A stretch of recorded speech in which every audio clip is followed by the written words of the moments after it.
You know, there's something I've noticed over the years, something a lot of us start to feel as we get a little older. Maybe you've felt it too. That moment when you're standing up from your favorite chair and suddenly your knees wobble, or your hips feel stiff. Or perhaps you've hesitated to take a walk around the block because you're worried about losing your balance. It's not easy, is it? That confidence we once had in our legs, in our ability to move freely, it can start to slip away if we don't nurture it. But here's the good news.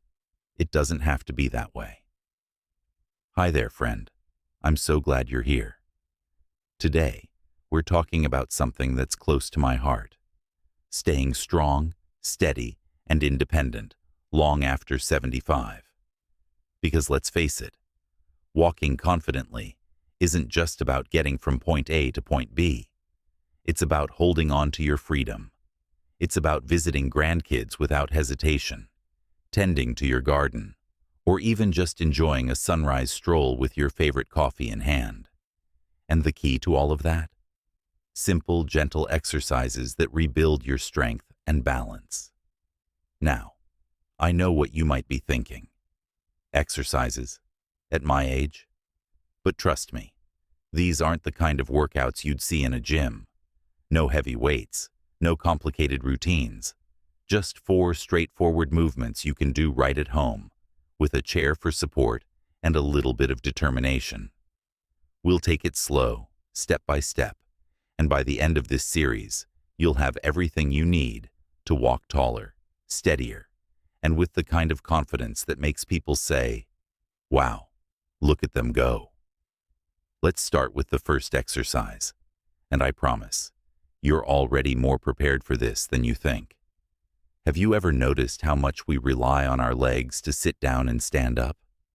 It's something we do dozens of times a day, but as we age, those muscles can get a little, well, rusty. That's where the sit-to-stand exercise comes in. It's exactly what it sounds like, but with a focus on control and strength. Here's how to do it safely. Find a sturdy chair, something without wheels preferably, and sit toward the edge of the seat. Place your feet flat on the floor, hip-width apart. Now, lean forward slightly. Engage those core muscles. Imagine pulling your belly button toward your spine, and push through your heels to stand up.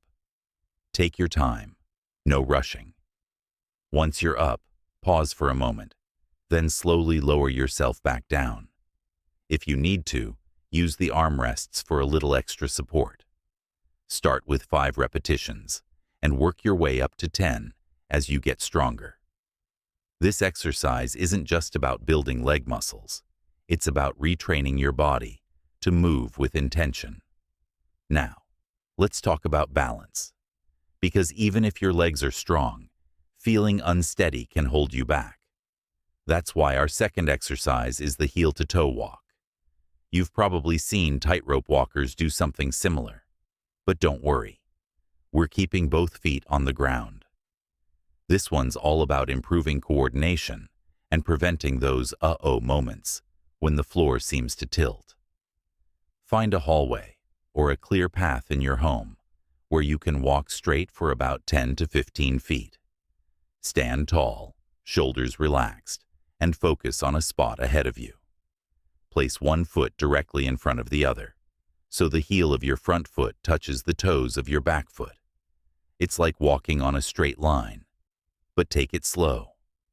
If you feel wobbly, keep a wall or countertop nearby to lightly touch for support.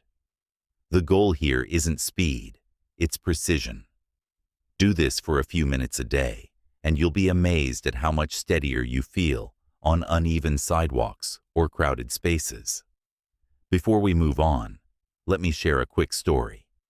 A friend of mine, Martha, started doing these exercises at 78 after a nasty fall shook her confidence.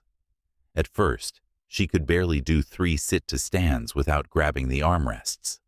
But within a month, she was walking to the mailbox without her cane, grinning like she'd won the lottery.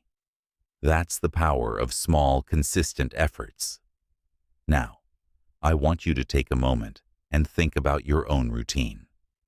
Could you spare 5 or 10 minutes a day to practice these movements? Maybe after breakfast or during your favorite TV show. Because consistency is the secret ingredient here. It's not about pushing yourself to exhaustion. It's about showing up day after day and giving your body the love it deserves. And speaking of love, let's talk about the third exercise, seated leg lifts. This one's perfect if standing for long periods is uncomfortable, or if you want to give your knees a little extra care. Sit in that sturdy chair again, back straight, feet flat on the floor. Slowly extend one leg out in front of you, keeping it as straight as possible without locking the knee. Hold for a count of 3, then lower it back down. Alternate legs, aiming for 8 to 10 lifts per side. Not only does this strengthen your quadriceps, those big muscles on the front of your thighs, but it also improves circulation, something that becomes even more important as we age. Now, I know we've covered a lot already, but stick with me. These exercises are like pieces of a puzzle. They work together to give you the full picture of strength and stability. And the best part? You can adapt them to your own pace. If 5 sit-to-stands feel like plenty today, that's okay. If you want to challenge yourself with an extra set tomorrow, even better. This is your journey, and every small step counts. So, let's take a quick breather here. Practice these 3 exercises: sit-to-stands, heel-to-toe walks, and seated leg lifts over the next few days. Pay attention to how your body feels. Maybe you'll notice your legs feeling a bit firmer when you climb stairs, or that you're standing a little taller when you greet the day. Those are victories, friend. Celebrate them. And when you're ready, we'll dive into the 4th and final exercise, one that's all about unlocking flexibility and keeping those joints happy. Because walking confidently isn't just about strength.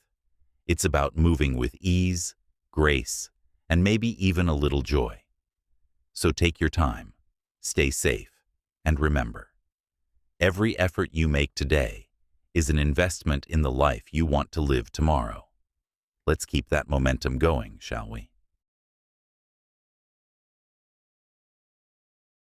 Now, let's talk about that 4th exercise, the one that's going to help you move with more ease, like butter gliding across a warm pan.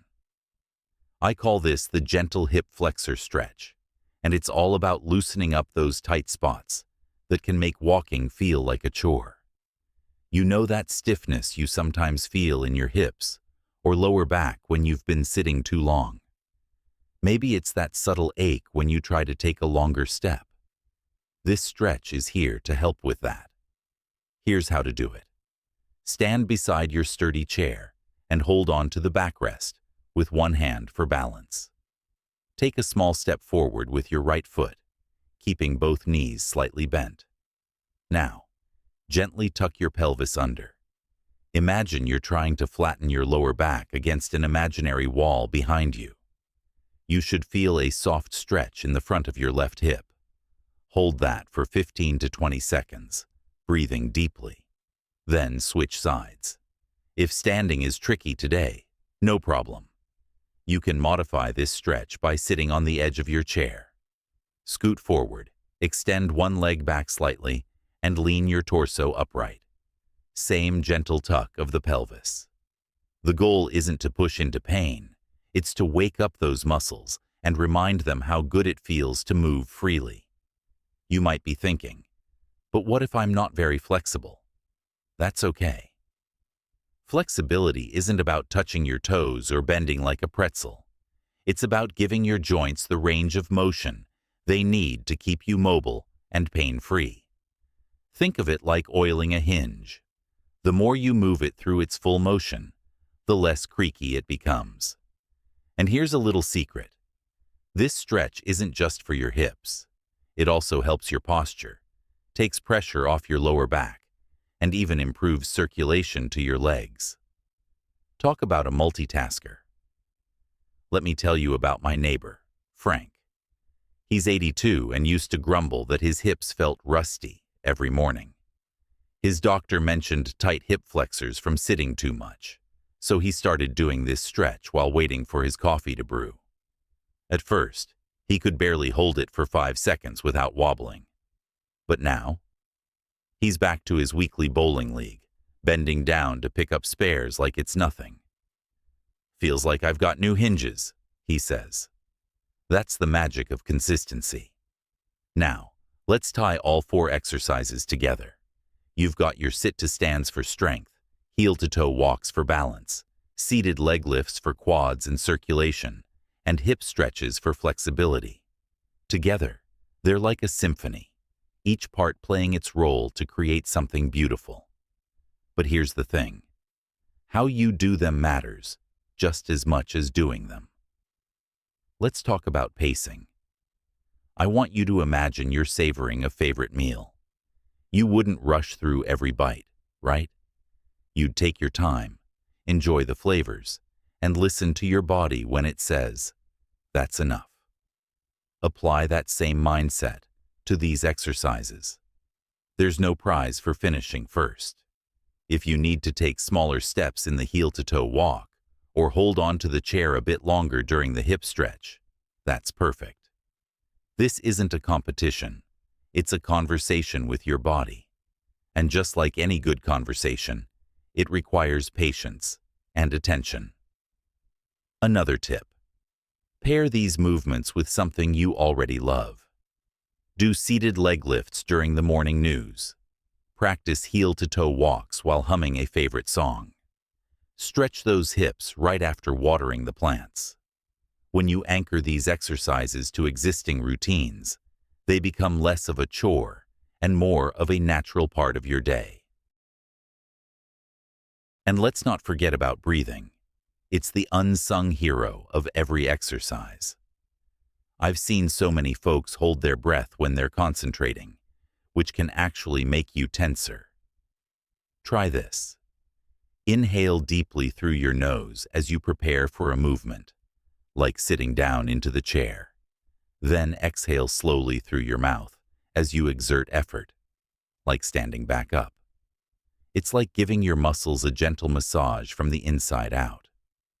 One question I often get is, what if I feel pain? First, let's distinguish between discomfort and pain. Discomfort might feel like a mild tugging or shaking muscles. That's normal, especially when you're starting out. Pain, though, sharp, sudden, or persistent, is your body's way of saying, ease up. Never push through pain. Instead, adjust the exercise. Less range of motion, more support from the chair, or even skipping a move that doesn't feel right that day. There's no shame in modifying.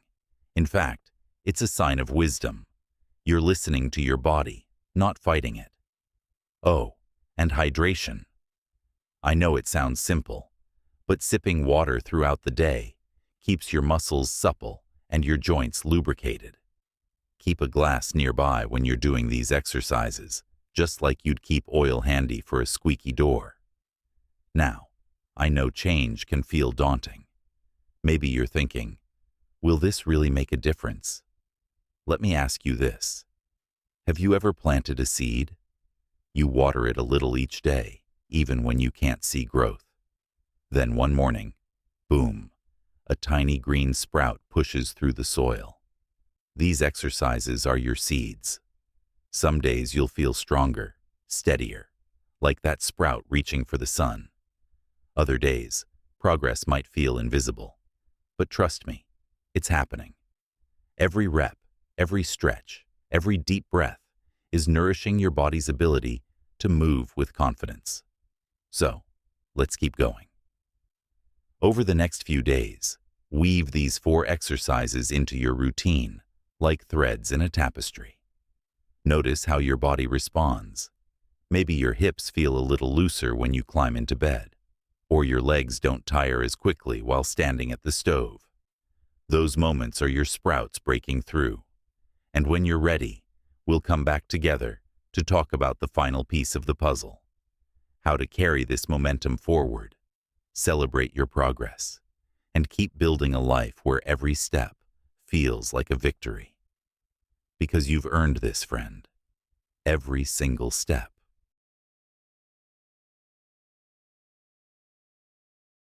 You've made it this far, and that's worth celebrating. Seriously, take a moment to pat yourself on the back, because committing to your strength, your balance, your freedom, that's no small thing. It takes courage to show up for yourself, especially when progress feels slow or invisible. But here's what I want you to remember. Every time you choose to do these exercises, you're not just moving your body. You're sending a powerful message to yourself. I'm worth investing in. Now, let's talk about the heart of this journey. Consistency. You might have heard the saying, it's not what you do once in a while, but what you do every day that matters. And while that's true, I'd tweak it a bit for us. It's what you do with kindness, patience, and a little bit of grit that matters. Some days, you'll breeze through these exercises like you've been doing them your whole life. Other days, just standing up from the chair might feel like climbing a mountain. And that's okay. Progress isn't a straight line. It's a dance.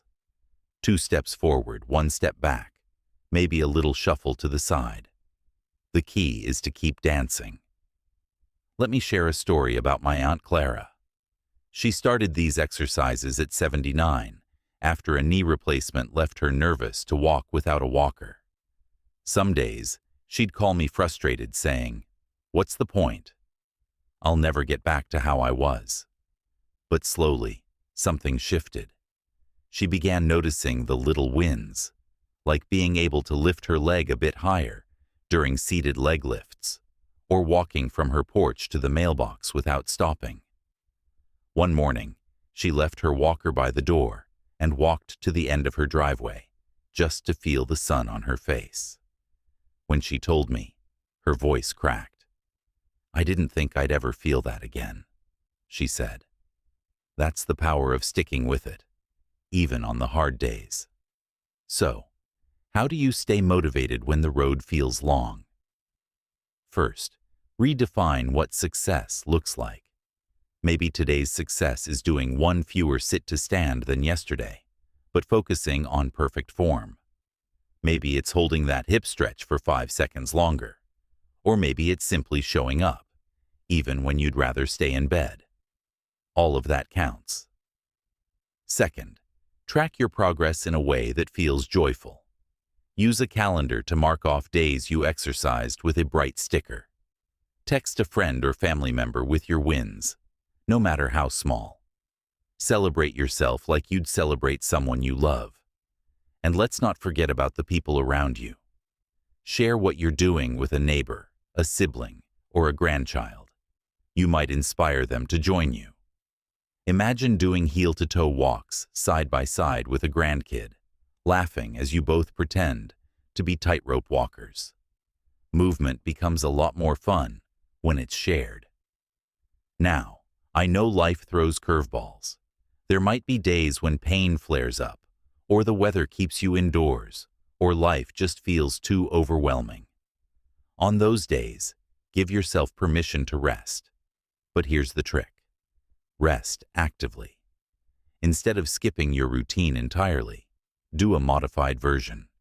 Sit in your chair and march your legs in place for a few minutes.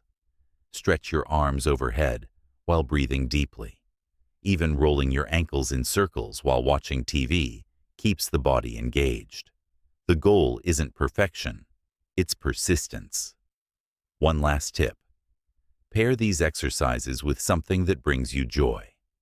Play your favorite music from the 60s while doing seated leg lifts. Recite a poem or a prayer during your heel-to-toe walks. Hang a bird feeder outside your window and practice your sit-to-stands while watching the finches flutter by. When movement feels connected to pleasure, it stops being a task and starts being a gift. So, let's bring this all together. You've got 4 powerful tools in your toolbox now. Sit to stand exercises to build leg strength. Heel to toe walks to sharpen balance. Seated leg, lifts to strengthen your quads and boost circulation. Gentle hip flexor. Stretches to keep your joints moving smoothly. But more than that, you've got the wisdom to listen to your body, the courage to adapt, and the heart to keep going. And that, my friend, is how you walk confidently, not just with your legs, but with your whole spirit. Before we say goodbye, I'd love to hear from you. Drop a comment below and tell me, what's one small victory you've had since starting these exercises?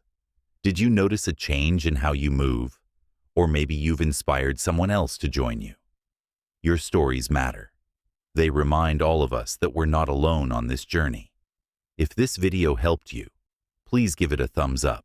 It means the world to me and helps others find this content too.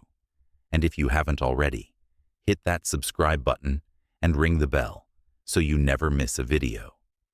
We're building a community here, a place where we can all learn, grow, and cheer each other on. Remember, age is just a number, but your strength, your courage, your determination, those are timeless. Keep taking those small, steady steps. Keep celebrating the wins, no matter how tiny they seem. And above all, keep believing in yourself, because I believe in you, wholeheartedly. Here's to walking tall, standing firm, and embracing every beautiful, messy, glorious step of this journey. Thank you for letting me be part of it. Until next time, keep shining. You've got this.